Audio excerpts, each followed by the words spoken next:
Les presento a Eugenio Freile Nuez, científico titular del Instituto Español de Oceanografía en Tenerife, el Centro Oceanográfico de Canarias. Él realizó la licenciatura aquí en la Facultad de Ciencias del Mar. Él, aunque está en Tenerife, es canarión y se le nota que es canarión. Él hizo la licenciatura aquí con nosotros, yo fui profesor suyo y más de aquí, profesores de aquí. Realizó la tesis doctoral también en la Facultad de Ciencias del Mar, en Oceanografía Física, yo fui su director de tesis. Y después de realizar la tesis fue unos años a Murcia, al Instituto Español de Oceanografía, hasta que se trasladó a Tenerife, donde sacó su plaza hace unos años. Fue el investigador principal del proyecto Bimbache, con el que se estudió la erupción submarina que se generó en el Hierro hace prácticamente un año, ¿no? Un poco más de un año. Se realizaron multitud de campañas oceanográficas, donde él fue el investigador principal en aquel tiempo, y es ahora investigador principal de un proyecto que se llama Vulcano, del Ministerio de Ciencia, de Economía y Competitividad, en el que se va a seguir estudiando la erupción de la Isla del Hierro, la erupción del volcán de la Isla del Hierro. Les dejo con Eugenio. Gracias. Gracias. Bueno, gracias a Ciencia Compartida por traerme y por permitirme enseñarles qué es lo que ha hecho el Instituto Español de Oceanografía en esta crisis vulcanológica, ¿no? Les voy a hablar concretamente del proyecto Bimbache, que lleva, como les digo, 7 meses estudiando esta crisis vulcanológica, no solamente en temas de geología, sino también en temas de física, química y biología. El nombre de la charla es la erupción submarina del Hierro, perturbación físico-química y su respuesta biológica. Quiero hacerles una introducción previa, ¿no? Que cuando comenzó esta crisis vulcanológica, pues tenemos que remontarnos a julio del año 2011, en el que empezaron a sucederse una serie de eventos sísmicos de una magnitud entre 1 y 4,4 en la escala de Richter, y de eventos podemos decir que hubo como entre 50, 100, incluso 200 diarios, ¿no?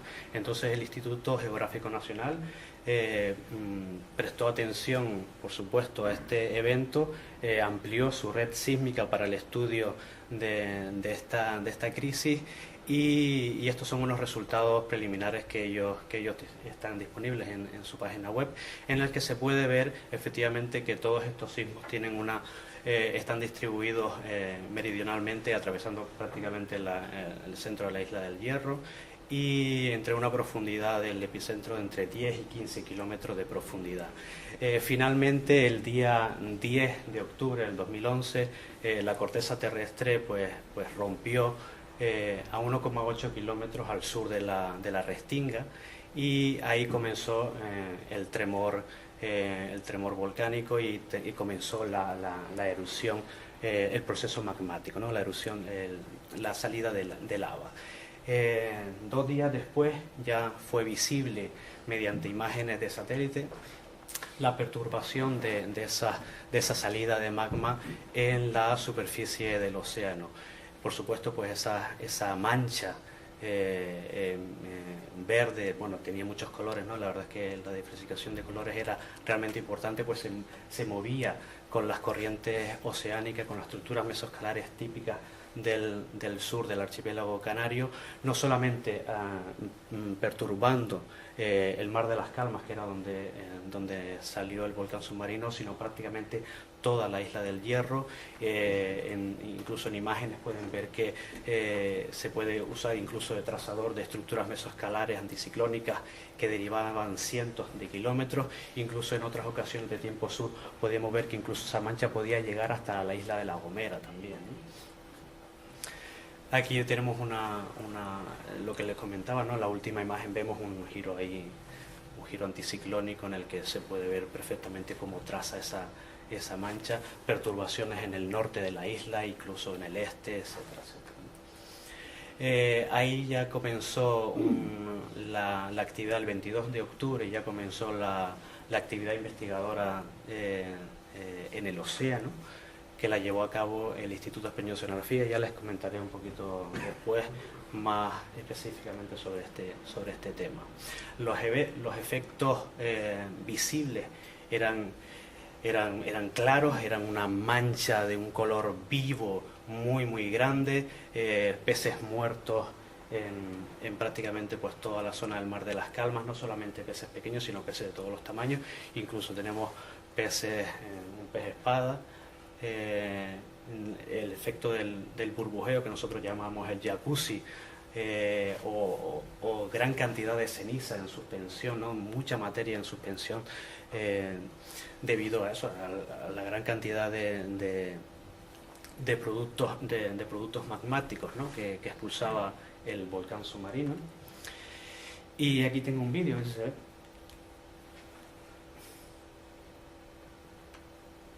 Que lo filmó Javier Aristegui, que también participaba con nosotros en las campañas. Esto fue el 5 de noviembre del 2011, sobre las 9 de la mañana, que intentamos muestrear el volcán, lanzar una roseta lo más cercano posible. Para ese entonces tengo que decir que no había ninguna restricción por salvamento marítimo de la zona en cuestión, y nos encontramos una vez que estábamos ahí con este evento. Lo pudimos grabar, pudimos medir, hay una serie de parámetros que nos dejaron realmente alucinados, ¿no? Y después tuvimos que ir a la estaca para hacer una parada técnica. Cuando volvíamos ese mismo día sobre las 6 de la tarde, ese mismo burbujeo se convirtió en una elevación de la superficie del océano de 15 metros de altura, ¿no? Un burbujeo enorme. Se pudo medir esa altura porque el barco pues estaba prácticamente un par de millas cerca del evento, y desde tierra pues se multiplicó la altura del Margalef, ¿no? Del Ramón Margalef. También tengo otro vídeo suministrado por Jesús Pérez, que es el concejal del Pinar y que estaba a bordo de la Salvamar, en el que ya se pueden ver otros productos que lanzaba el volcán, que eran pues estos piroclastos que flotaban debido a la gran cantidad de gases que tenía en el interior. Una vez que llegaban a la superficie, pues por la diferencia térmica pues se agrietaban, salía el gas, se reemplazaba por agua y volvían a hundirse. Estos no son de la primera vez que salió la llamada restingolita, esta que tenía un núcleo blanco, sino ellos son otras posteriores que no tienen a diferencia de las otras, no tiene ese núcleo blanco, la composición pues es distinta. El papel del Instituto Español de Oceanografía, que no todo el mundo lo tiene claro, es en esta crisis volcanológica de la Isla del Hierro, es por orden ministerial. Una vez que hay un organismo que es el PEVOLCA, que es el organismo gestor de esta crisis volcanológica, y tiene una serie de asesores internos, ¿no? El Instituto Español de Oceanografía no está dentro del PEVOLCA. Fue nuestra inversión dentro de esta crisis fue inculcada directamente por el Ministerio del Interior. Nos enviaron a hacer el estudio físico-químico, biológico y geológico y suministrar los datos directamente al PEVOLCA.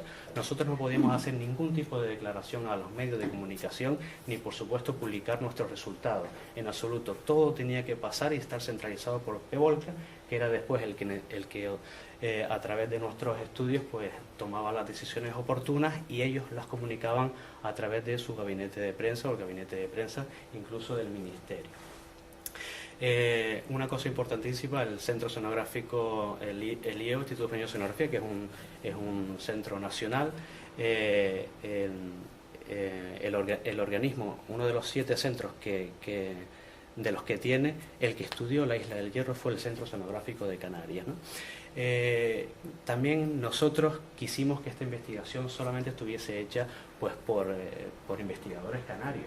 Entonces abrimos las puertas a otras instituciones, y entonces colaboraron en el proyecto de Impache más de 20 investigadores de 6 instituciones distintas canarias, como es la Universidad de Las Palmas, el Banco Español de Algas, el Instituto Geográfico Nacional, el Instituto de Ciencias Marinas, la Plataforma Oceánica de Canarias y el Instituto Volcanológico de Canarias.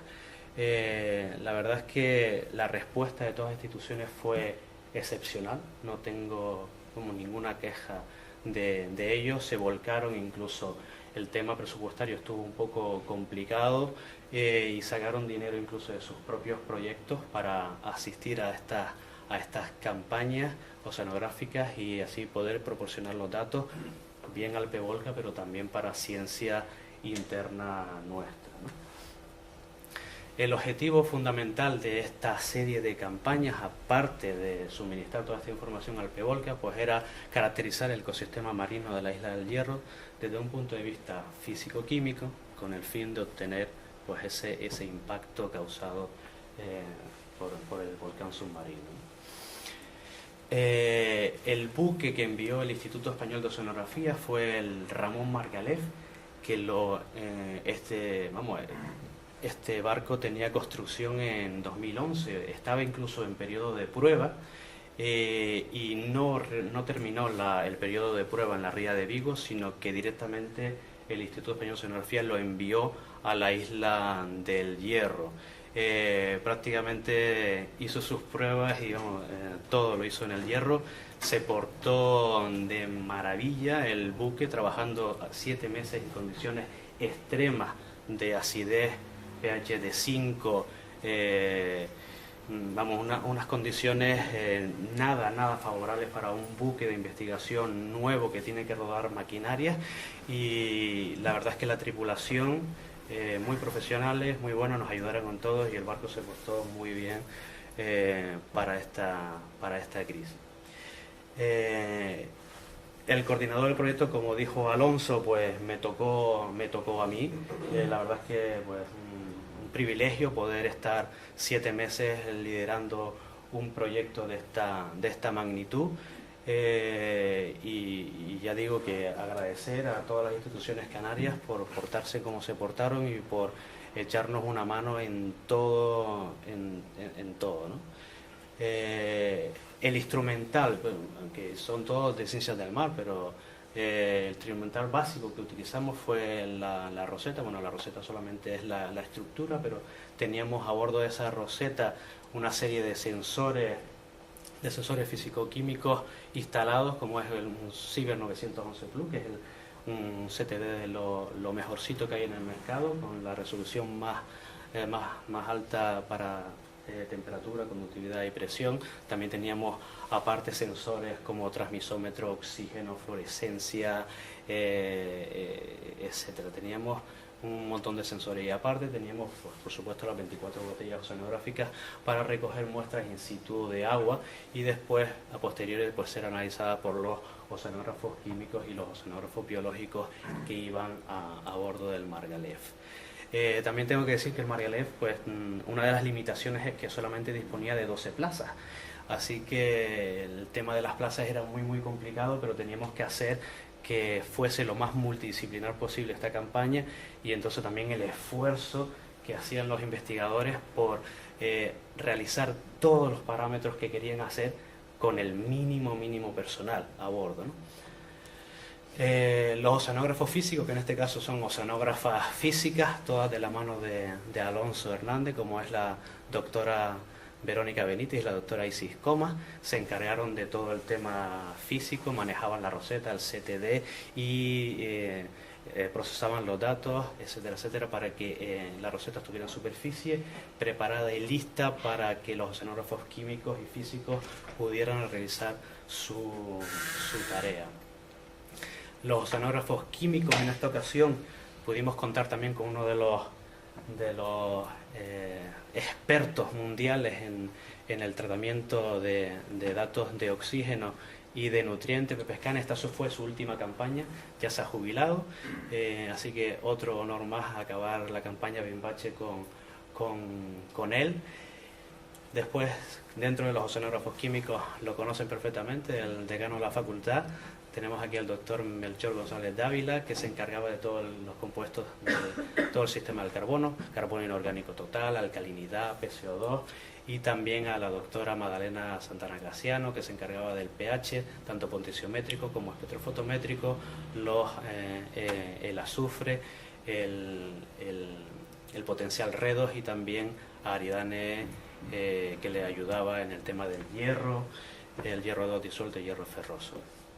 Y pasamos después finalmente al oceanógrafo biológico, en el que estaba pues el doctor Javier Aristigui, el doctor Santiago Hernández León, la doctora May Gómez, etcétera, etcétera, muchos investigadores que pasaron por aquí y se encargaban pues también no solamente del TOC, el DOC, la materia orgánica, las redes de zooplancton. La verdad es que se midieron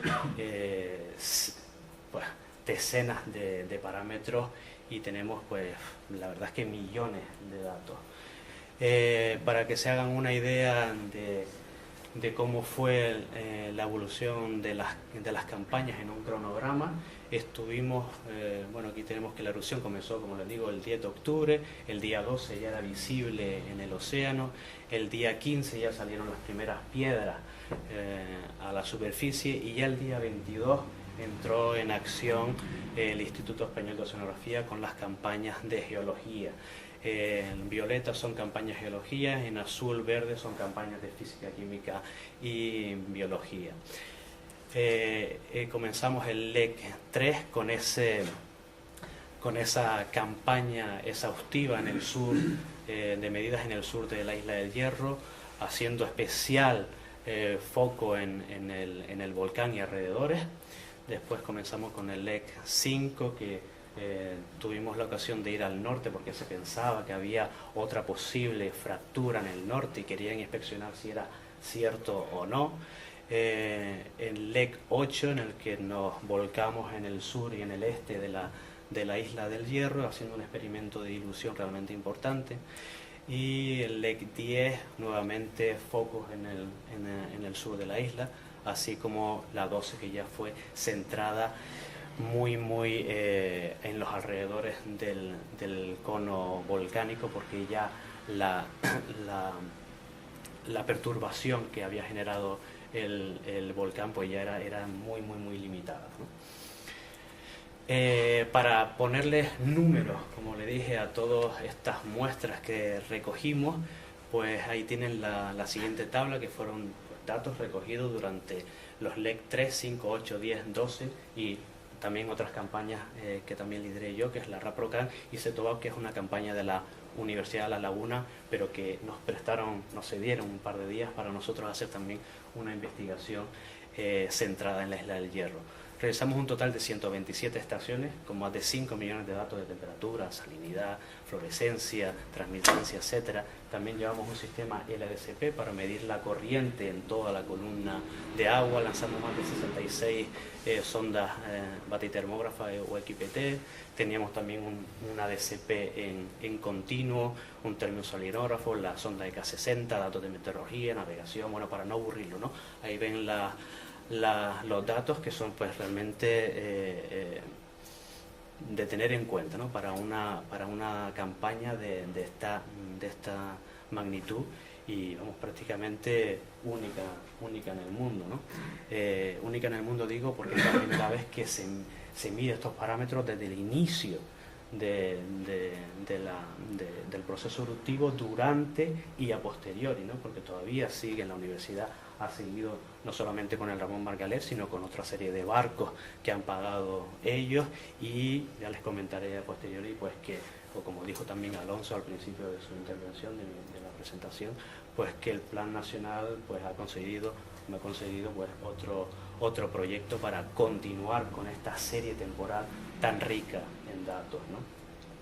En cuanto a las campañas de geología, que fueron los LEC 1, 4, 6, 7, 9 y 11, los levantamientos batimétricos, pues ahí se pudo ver la evolución de ese cono, cómo iba creciendo a lo largo del tiempo y la cantidad de material que iba emitiendo, ¿no? Para que se hagan una idea así burda y muy rápida, ¿no? Pues pasó de los 350 metros con respecto a la superficie a quedarse a tan solo 88 metros con respecto a la superficie, es decir, que en tan solo 5 meses pues tenía pues prácticamente la altura que tiene el Empire State Building en Nueva York, ¿no? También el Instituto Español de Oceanografía pues puso por primera vez un ROV, un robot con cámaras de alta definición en el volcán del Hierro, para intentar tomar pues las primeras imágenes de este evento. La verdad es que las condiciones no eran las idóneas para este tipo de actuación en ese momento, ya que había muchísimo material en suspensión, así que tomar imágenes pues era realmente pues difícil, pero aún así pues se pudieron tomar algunas imágenes del fondo y de cómo estaban afectados pues ya los ecosistemas marinos de la reserva del Mar de las Calmas. Para ponerle algo de resultados a toda esta cantidad de datos que recogimos, pues la verdad es que tuvimos la suerte en el 5 de julio de este año pues de publicar los resultados preliminares pues en una revista pues de alto índice de impacto, que es el Scientific Report de la editorial Nature, y en el que pudimos hacer un estudio conjunto entre física, química y biología, y ver cómo los ecosistemas marinos estaban afectados por estos tres estresores del cambio climático, que son pues el aumento de la temperatura, la acidificación oceánica y la desoxigenación. Este es el artículo que pueden descargarse en abierto de la página web de Nature. Y empezamos con el primer factor que nosotros pudimos observar, que era por supuesto pues un aumento de la temperatura. Un aumento de la temperatura que era rondando los 3 grados centígrados y los 0,3 en salinidad, pues cuando estábamos en un radio de acción de más de 300 metros sobre el centro del volcán. Pero también pudimos obtener, mediante medidas con XBT sobre el volcán, obtener diferencias de temperatura o aumento de temperatura de hasta 18,8 grados centígrados en toda la columna de agua. Yo siempre pongo, porque esta charla la he dado siempre para institutos, ¿no?, etcétera, etcétera, muy divulgativa para que ustedes hagan una idea, aunque lo saben perfectamente, a qué cantidad de calor supone ese aumento de 18,8 grados centígrados en una columna de agua. Si la transportamos a la atmósfera, esa misma columna de agua, es como si ese aire que estuviera dentro de esa columna pues estuviese a 20.000 grados centígrados. Por lo tanto, teníamos unas variaciones de la temperatura del océano de hasta 18,8 grados centígrados. Ahí tenemos a la cara de la doctora Benítez de asombro, pero esa cara se repetía no solamente con la temperatura, sino se repetía con todos y cada uno de los parámetros que íbamos midiendo en esta campaña, ya que todos desbordaban los máximos que tenían los instrumentos, ¿no? Entonces la verdad es que era realmente satisfactorio estar en una campaña de estas características y ver que los sensores pues se iban de rango y tenías que estar cambiando los rangos en los ordenadores y bueno, era increíble, ¿no? En cuanto al pH, el pH tenemos que el aumento que se prevé a nivel del próximo siglo pues está en torno a 0,4, una disminución de 0,4, 0,6 puntos de pH. Nosotros observamos que la acidificación que encontramos en la isla del Hierro era de 2,8, tenemos una disminución de pH de 2,8, es decir, casi 3 unidades. Lo que significa que teníamos el medio estaba soportando una concentración de ácidos 1000 veces superior a la normal. Pero no solamente eso, sino también teníamos ácido sulfídrico en el medio, que estaba entre 50 y 100 micromoles, y también llegaban a valores superiores de hasta 400 a 75 metros de profundidad. Las concentraciones de hierro 2 soluble, asimilable para los organismos, era de 4 millones de veces superior a las condiciones normales. El carbono inorgánico también aumentó 476% de lo normal. El PCO2 disuelto pasó de 380 atmósferas, que es lo normal, a 316.000 atmósferas, lo que suponía que el volcán submarino de la Isla del Hierro estaba emitiendo una cantidad de CO2 a la atmósfera que suponía el 0,15% de las emisiones diarias mundiales o el 17% de las emisiones diarias de España. El tercer factor la desoxigenación del océano. También vimos que estaba realmente acentuada. Esto es un ecograma de la sonda EK-60 del barco, desde 0 hasta 800 metros de profundidad, en el que se puede ver en la zona no afectada, que es la zona de la derecha. Eso sería un ecograma normal, ¿no?, en el que se ve una Deep Scattering Layer, ¿no?, donde están los migradores, esos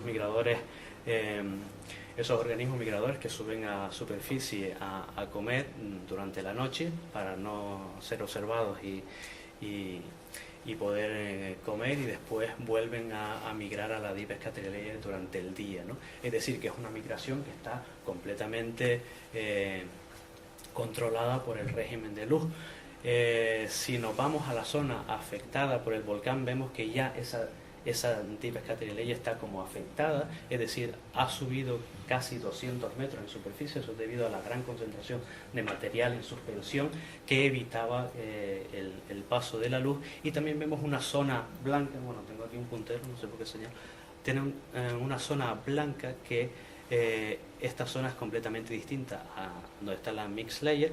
¿Por qué? Porque aquí, sobre unos 75-100 metros de profundidad, obteníamos el mínimo de oxígeno. Aquí teníamos una zona completamente anóxica. Luego los organismos no podían atravesar esa zona de no oxígeno y se quedaban prácticamente pues por debajo, ¿no? Para que se hagan una idea de la concentración tan baja de oxígeno que había aquí, como le dije anteriormente, nosotros venía Pepe Escanes, que era uno de los máximos representantes a nivel mundial de oxígeno y nutrientes. Pepe nunca había visto bueno, no sé si la ven. Hay una serie de botellas Winkler aquí que tienen un color amarillento anaranjado dependiendo de la concentración de oxígeno que tengan, ¿no? Pues la blanca completamente no la había visto nunca en la vida, ¿no? Las concentraciones eran, prácticamente cero. Esto no era siempre, por supuesto. Después estas zonas anóxicas se convertían en subóxicas, etcétera, etcétera, ¿no? Y en cuanto a la respuesta biológica, nosotros encontramos que la comunidad de picofitoplancton, que como saben pues son los organismos que suministran o que producen más del entre el 50 y el 60% del oxígeno que respiramos, pues en superficie la abundancia de este picofitoplancton no varió. Lo único que sí varió el ecotipo, es decir, que se especializaron y solamente en superficie se reproducieron aquellos ecotipos que estaban especializados en soportar altas radiaciones solares y altas concentraciones de cobre. Y en cambio, en profundidad, a unos 75 metros de profundidad, este picofitoplancton sí que sufrió un decrecimiento muy importante, que se pudo estimar para los Pleurococcus en 3 órdenes de magnitud y para los cinecococos en 2 órdenes de magnitud. En estos lugares en los que este picofitoplancton pues disminuía, otras especies aprovecharon y aumentaron su abundancia, como fueron pues las bacterias heterotróficas. Así, esto no significa que las condiciones del medio fueron tan extremas como al principio de la erupción. Por supuesto, las condiciones se fueron moderando, pero incluso 5 meses después del inicio de la erupción submarina, se podían registrar en el medio todavía valores realmente elevados de todos y cada uno de los parámetros que estábamos midiendo. Por lo tanto, y a modo de conclusión, queremos resaltar en este artículo, ¿no?, que estos 3 estresores del cambio climático, el aumento de la temperatura del océano, la disminución del pH y la desoxigenación del océano, nos permitirá desvelar claves de cómo se puede comportar un medio marino, un ecosistema marino ante este evento que nos traslada como al futuro, ¿no?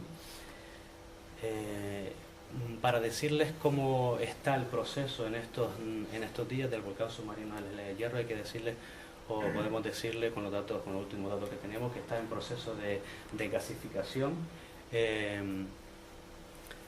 ¿Eso qué significa? Pues con imágenes lo van a ver mejor. si consigo poner el play.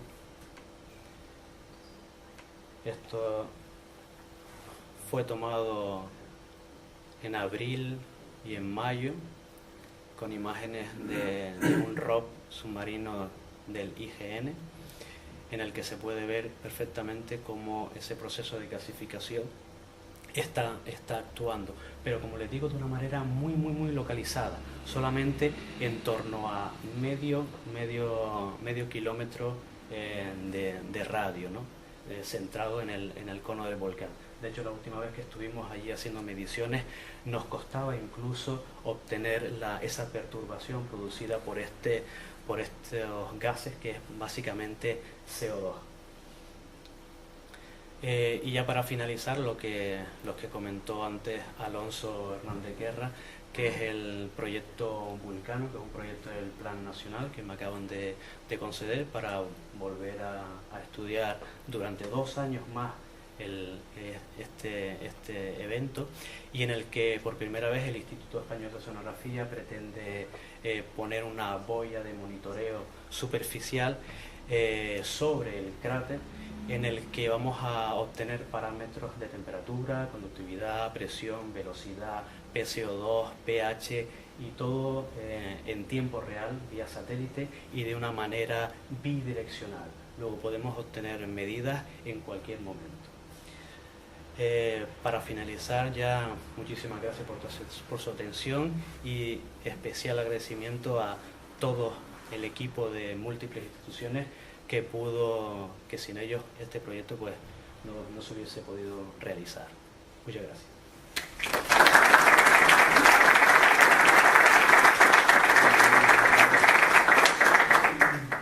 Bueno, hay tiempo para unas preguntas. Si les ha quedado alguna duda o quieren ampliar algo. Yo te quiero hacer una pregunta. No es exactamente relacionada, bueno, es relacionada, pero este año parece ser que hubo unas condiciones relativamente especiales en el océano, en todas las Islas Canarias, que han repercutido en tema biológico. Se ha hablado de que ha habido muchas capturas de atún y demás y todo este tipo de cosas. ¿Se ha observado alguna diferencia entre lo que se ha visto en el Hierro con respecto al resto del archipiélago? Lo que hablas, lo de la tropicalización que estás comentando, ¿no? Que a efectos de fauna marina sí se ha visto. De hecho, nosotros también tenemos datos que hemos puesto aquí de la campaña CETOVAP. CETOVAP es una campaña, un proyecto de investigación de la Universidad de La Laguna, que se dedicaba exclusivamente al muestreo de cetáceos en la zona, ¿no? Y ellos, la verdad es que estaban hablando de este tema porque también estaban notando una conducta extraña en los cetáceos de la zona, ¿no? Como que estaban pues viniendo más de lo que ellos esperaban y no sabían a qué achacárselo. Así que nosotros le suministramos la física del proyecto y estamos en proceso de ponernos de acuerdo y de estudiar este evento con sus datos y con nuestros datos, y podemos darte una respuesta a eso. Y la segunda pregunta y última. La boya que vais a fondear tiene, además de los sensores en superficie, otros sensores en la columna de agua. Queremos ponerle, sí, hasta el fondo. El anclaje va a tener una profundidad de unos 88 metros, la que tenga sobre la cima del volcán. Y aparte de los sensores en superficie, queremos ponerle sensores adicionales, pero eso van a ir en autocontenido. Con respecto al aumento de temperatura, has hablado de los 200 primeros metros. En lo que es alrededor del área del volcán, ¿se ha visto algún tipo de cambio en profundidad? Como te comenté, en los datos se veía que incluso hasta 300 metros de radio con respecto al volcán se veían perturbaciones importantes en la temperatura y en la salinidad. Después no se veía nada. No, Después el perfil era completamente normal. Ok, gracias. ¿Alguna otra pregunta? Sí, Eugenio. De los distintos tipos de datos que sacaron, has comentado que tenían no sé cuántos miles de datos de turbidímetros. ¿Se ha hecho algo con eso? Es decir, se está haciendo. La dispersión Sí. de la pluma se está haciendo, de hecho, distintas profundidades y en el tiempo. De hecho, está trabajando con ellos pues un becario de Santiago, ¿no? Ariza, Alejandro Ariza está trabajando con esos datos, está en Arabia Saudí y está trabajando todos los datos de la ECA 60 y también está utilizando los datos de transmisómetro y también transmisómetro vía satélite. Se están haciendo cosas.